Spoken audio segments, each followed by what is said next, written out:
Hi, welcome to another episode of Webcam Sessions. Today we're going to talk about the importance of recording yourself, both from an audio and video standpoint, to help make yourself a better player. What a lot of people don't realize is how much our comfort level while playing will actually directly correlate to the sound that we're getting. And so to start with this, I'm going to talk about how important it is to see what you look like while you play.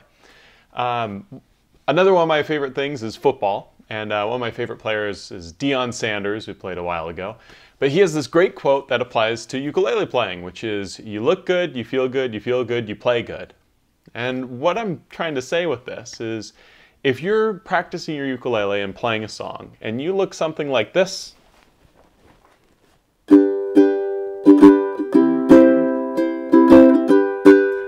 see how scrunched up I am, how tense everything is, right? All of the motions I'm making are really rigid. Well, you can just visually see that, and you can see that sort of, lack of comfort, and the tone is directly going to correlate that. You'll never really go online, type in, ukulele videos and see somebody who looks really uncomfortable sound really good, and you'll never really see somebody who looks really comfortable sound awful, unless there's alcohol involved, but that's a story for another day. If you look good and you feel good, you play good. And it's really important to be relaxed while playing and to be in that state where the instrument isn't stressful. Now, that's easier said than done. It takes a lot of practice and time before the instrument feels comfortable and you don't feel like you have to tense up. But being just aware of it, being aware of what you look like while playing, can really help you get over that hump and get, to be more comfortable. So what I recommend you do is one of two things, or both things. The first is practice in front of a mirror, which is a little weird, right? It's especially weird if you're practicing in front of a mirror and someone walks in, it's like, what are you doing? But it's okay. It's a good thing, practice in front of a mirror, because you can see exactly what you look like while you're playing.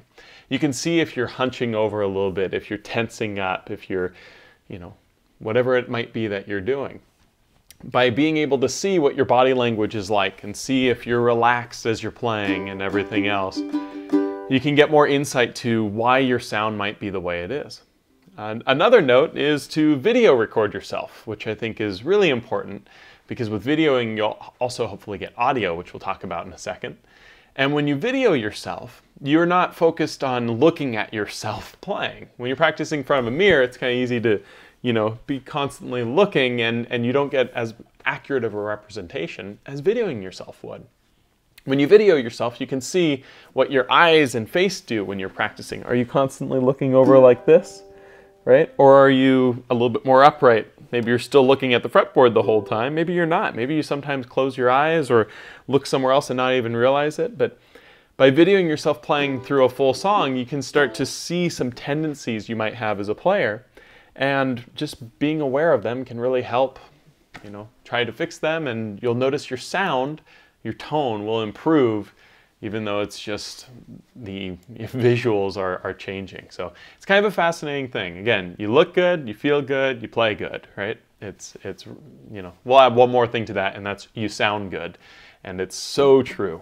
So the other element to recording yourself is audio, right? And we've talked a little bit about recording in the past. In fact, I think one of the episodes I'm going to do soon is just going to be a total episode on recording and recording audio and all of that.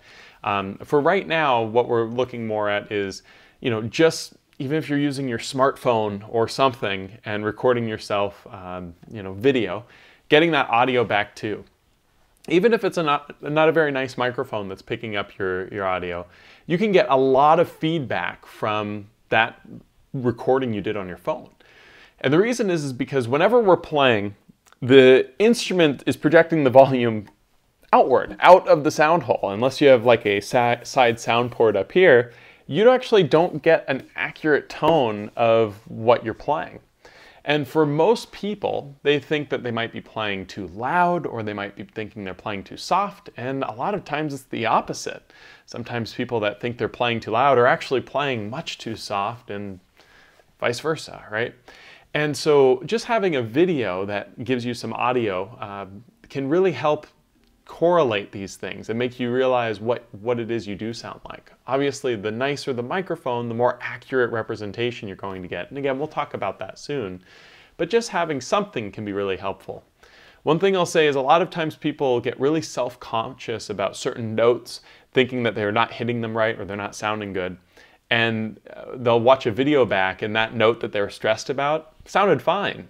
But a couple other notes didn't sound so great that they weren't even thinking about as being wrong until they watched it back on video. So my recommendation is to record yourself, watch what you look like, listen to what you sound like, and see how you can make that correlation to make your tone even better.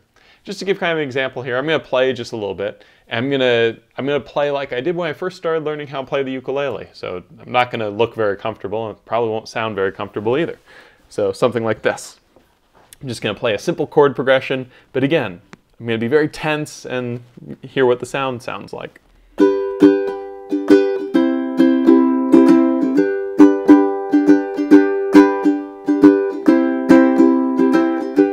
Right, see how tense I am, see how everything's over, right? The sound also is very tense. Everything is very kind of forced, right? But now if I relax a little bit, right?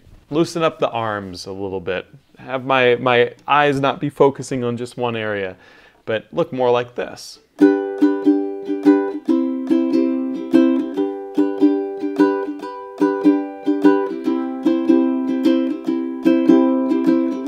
You can hear that the sound is less tense, right?